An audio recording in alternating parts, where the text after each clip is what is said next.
Amigos y hermanos, muy buenos días, muy bienvenidos, queridos amigos y queridos hermanos, a Conectados con el Cielo, donde diariamente estudiamos la palabra de Dios. Ahora vamos a inclinar nuestro rostro ahí donde estamos para pedir que Dios pueda dirigir el estudio de este día. Padre nuestro que estás en los cielos, gracias porque nos das un nuevo día, una nueva semana, Señor. Gracias porque nos das la oportunidad de estudiar tu palabra. Señor, gracias por todo lo que haces en nuestras vidas, por tus bendiciones, tu cuidado, tu protección y por todo lo que a diario recibimos de parte de ti. Ahora, Señor, queremos estudiar el tema de este día que tiene que ver con la gracia, que tiene que ver con tu amor, con tu perdón, con tu misericordia. Queremos estudiarlo, Señor, pero queremos que tu Espíritu Santo también pueda guiarnos y pueda instruirnos en este estudio. No queremos hacerlo con pensamiento humano, ni que sea yo, Señor, mis palabras o mis propios pensamientos, mis ideas, no, Señor. Que todo, Señor, sea que venga de lo alto, Padre, y que seas tú quien nos hable en este día a través de este estudio.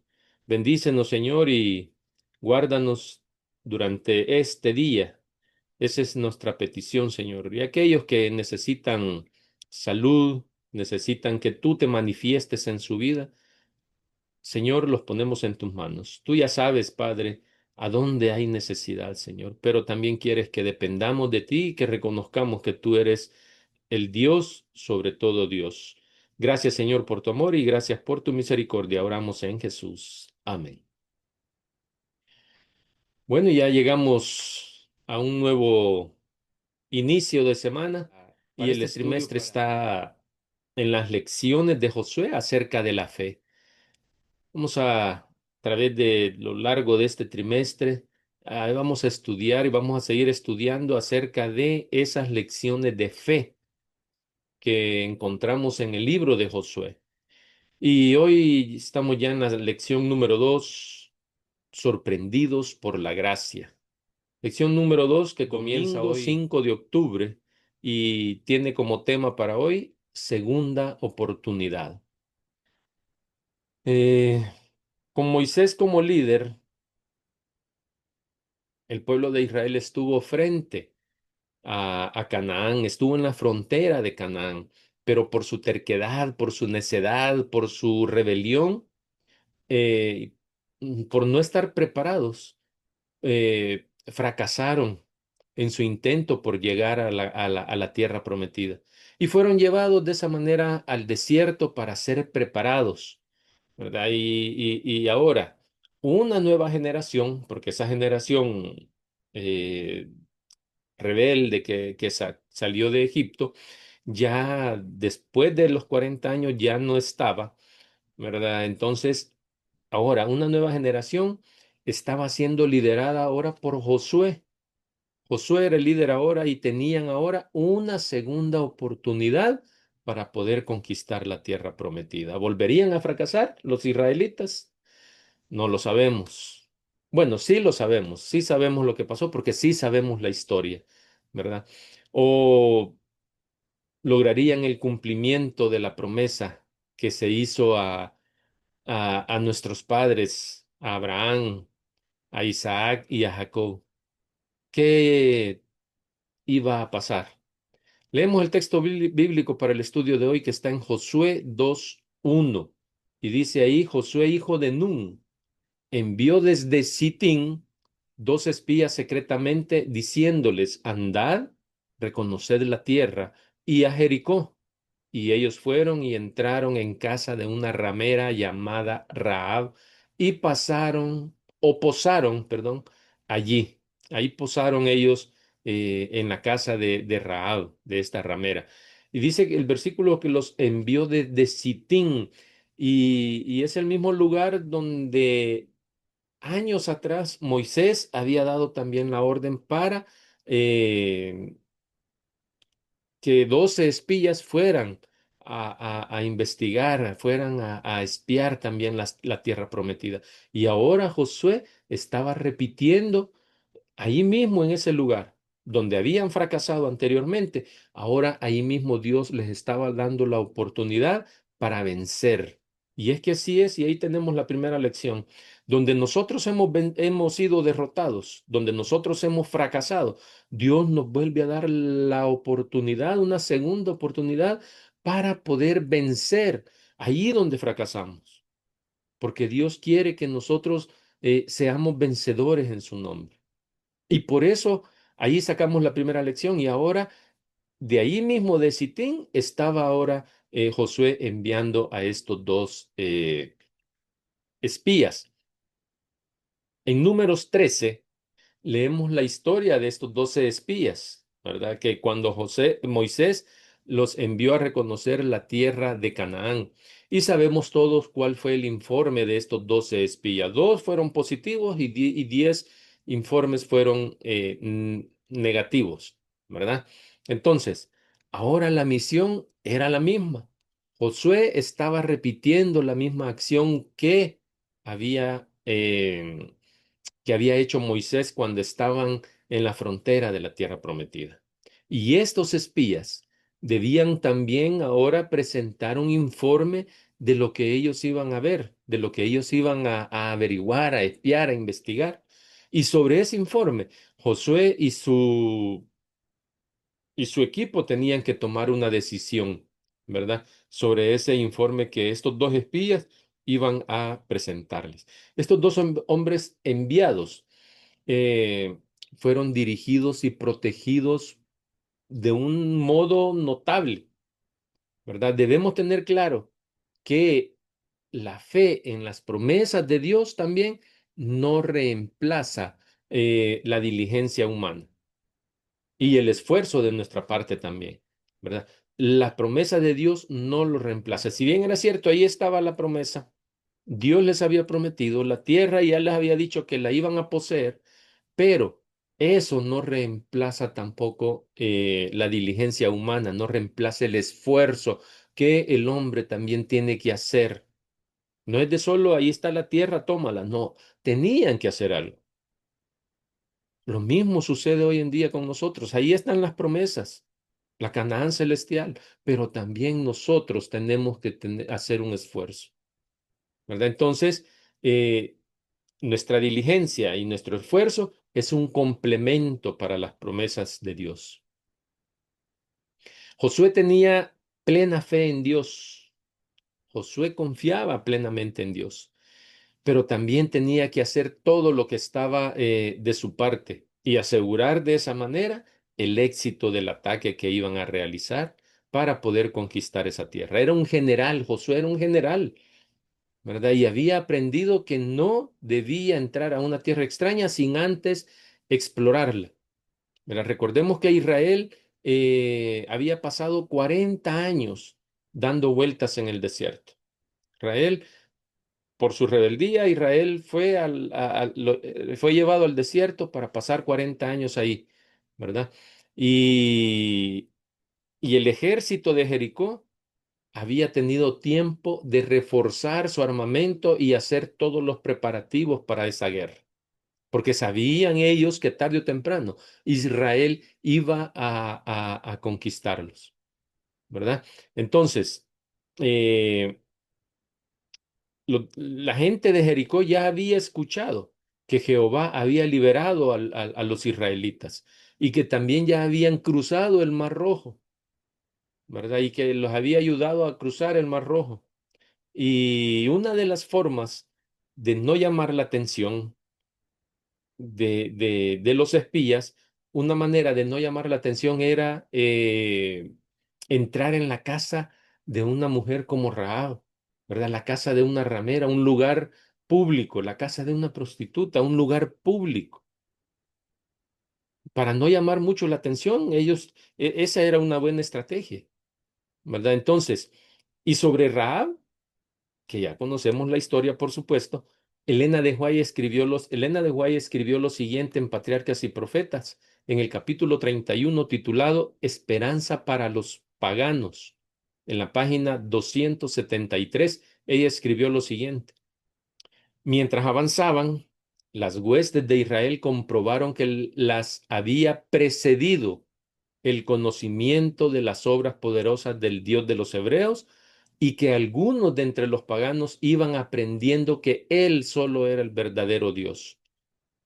Antes que los israelitas llegaran, ya los paganos, dice, ya conocían al Dios de los hebreos, ya que sabían todo lo que el Dios de los hebreos, que Jehová, todo lo que Jehová había hecho por los israelitas. Y continúa diciendo el texto, en la impía Jericó, este fue el testimonio de una mujer, dice, pagana. Jehová vuestro Dios, dijo, es Dios arriba en los cielos y abajo en la tierra. Josué 2:11. Ahí está. Lo que dijo Rahab. El conocimiento de Jehová, que así había llegado a ella, para ella resultó en su salvación. Por la fe, dice Elena de Guay, Rahab la ramera no pereció juntamente con los incrédulos. Eso está en Hebreos. Y su conversión no fue un caso aislado de la misericordia de Dios hacia los idólatras que reconocían su autoridad divina.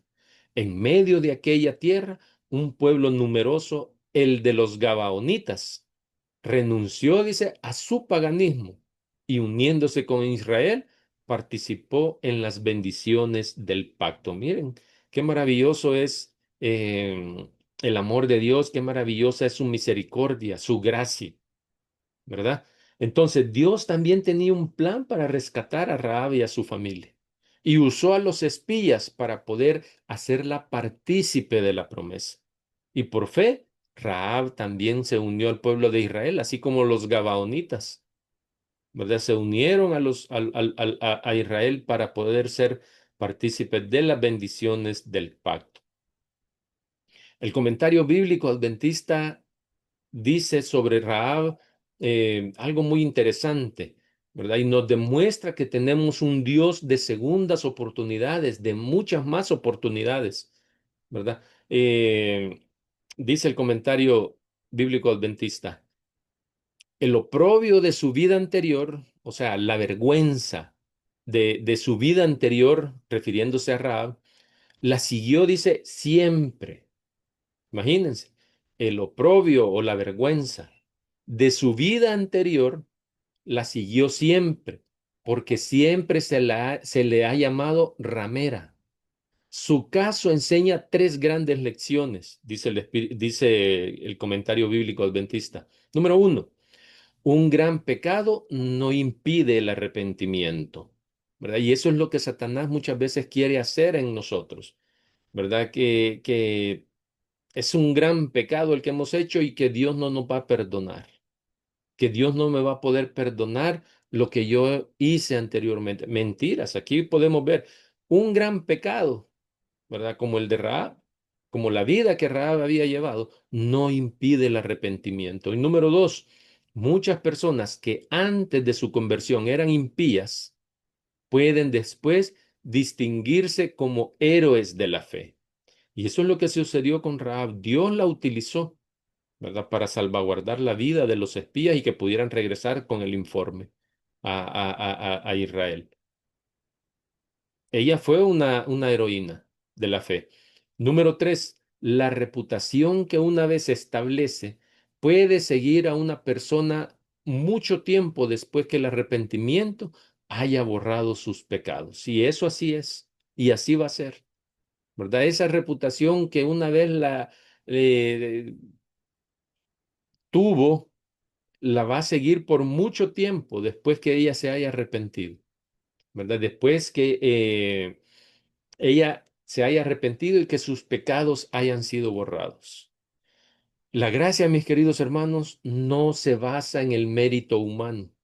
La gracia se basa en la disposición del corazón a responder con fe, así como lo hizo Rahab, lo hizo con fe, respondió con fe a lo que ella había creído. Entonces, como dice el escritor en su último párrafo en la lección de hoy, dice el escritor, la Biblia llama gracia a las oportunidades adicionales. Gracia es simplemente algo que no merecemos. La Biblia está repleta del concepto de gracia. Comparar con Romanos 5:2, 11:6, Efesios 2:8, ahí encontramos el concepto de gracia.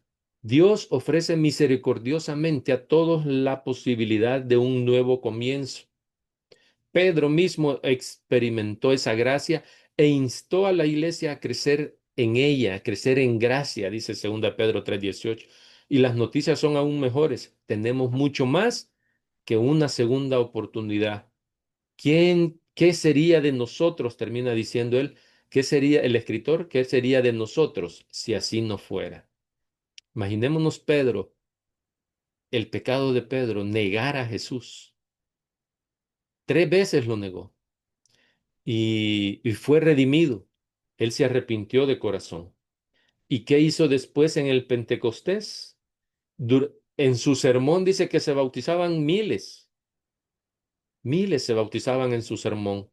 Después de haber cometido un pecado, él fue redimido, se arrepintió de corazón y la gracia lo alcanzó y después fue usado por Dios para salvación de otros. Miles se bautizaban cuando él predicaba, dice. Qué tremendo. Y Dios quiere hacer lo mismo con cada uno de nosotros hoy en día. La historia de Jericó nos conecta con todas las personas que han sido llamadas por Dios para llevar a cabo una misión aparentemente imposible. Es lo que tenía Israel, una misión aparentemente imposible. Entonces, muchas veces a nosotros nos recibimos, tal vez no misiones, pero tenemos algo, desafíos que vemos imposible. ¿Verdad? Que vemos imposible de superar. Entonces, eh, ahí nos identificamos con esta historia de Jericó. En algún momento Dios permite que todos nos enfrentemos a nuestra propia Jericó. ¿Cuál es nuestra Jericó? ¿Cuál es tu Jericó? ¿Verdad? Es decir, algún desafío que nos amenaza y que parece imposible de superar. ¿Cuál es tu Jericó? La gracia de Dios está ahí disponible para ayudarte a superar cualquier desafío. Pero aquí es donde entra la gracia de Dios, ¿verdad? Aquí entra en acción la gracia de Dios y su promesa de estar con nosotros hasta el final, hasta el fin del mundo. Aquí se cumple. Ahí se cumple porque Dios siempre va a estar con nosotros. Y en nuestros desafíos que vemos imposible superar, ahí va a estar Dios con nosotros. Ahí nos va a ayudar y su gracia va a entrar en acción en ese momento. Así como Rahab, nuestra fe debe estar puesta en Dios, confiando en el amor, ¿verdad? Confiando en la gracia de Dios para que nos levantemos y nos apartemos de cualquier pecado. Tal como lo dice Tito, capítulo 2, versículos 11 al 14, dice, porque la gracia de Dios se ha manifestado para salvación de todos los hombres, enseñándonos que renunciando a la impiedad y a los deseos mundanos, vivamos en este siglo sobria, justa y piadosamente, aguardando la esperanza bienaventurada y la manifestación gloriosa de nuestro gran Dios y Salvador Jesucristo, quien se dio a sí mismo por nosotros para redimirnos de toda iniquidad y purificar para sí un pueblo propio, celoso de buenas obras. Esa es la gracia de Dios. Que Dios te bendiga. Nos vemos mañana con otro tema interesante acerca de la gracia de Dios. Hasta pronto.